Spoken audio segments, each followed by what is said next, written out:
Hello दोस्तों, आपका स्वागत है मेरे यूट्यूब चैनल एलएलयू वीडियोस में। आज हम बात करेंगे उन 3 बिलों के बारे में जो लोकसभा में पास हो चुके हैं, जिनको लोकसभा में मंजूरी मिल चुकी है।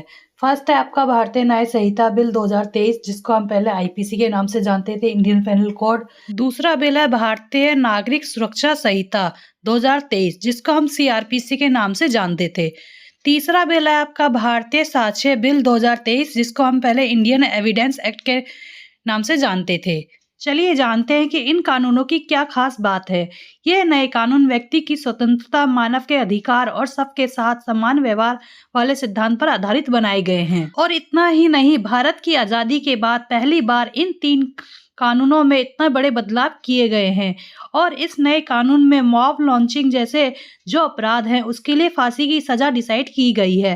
पहले रेप के लिए आईपीसी की धारा 375 और 376 में एफआईआर लॉन्च की जाती थी, लेकिन अब इस तरह के क्राइम का सेक्शन 63 और 69 में डील किया जाएगा।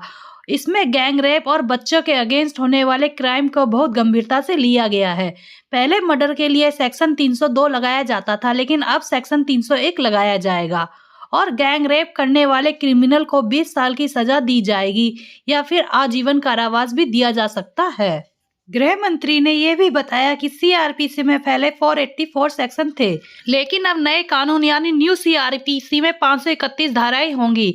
इसके साथ 177 धाराओं में बदलाव किए गए हैं और 9 अलग नई धाराएं जोड़ी गई है। और अब 39 नए सबसेक्शन भी जोड़े गए हैं और 44 नए प्रोविजन भी जोड़े गए हैं। स्पेशलिस्ट और स्टेक होल्डर की एडवाइस के बाद इसे पिछले सप्ताह लोकसभा में नए तरीके से पेश किया गया है।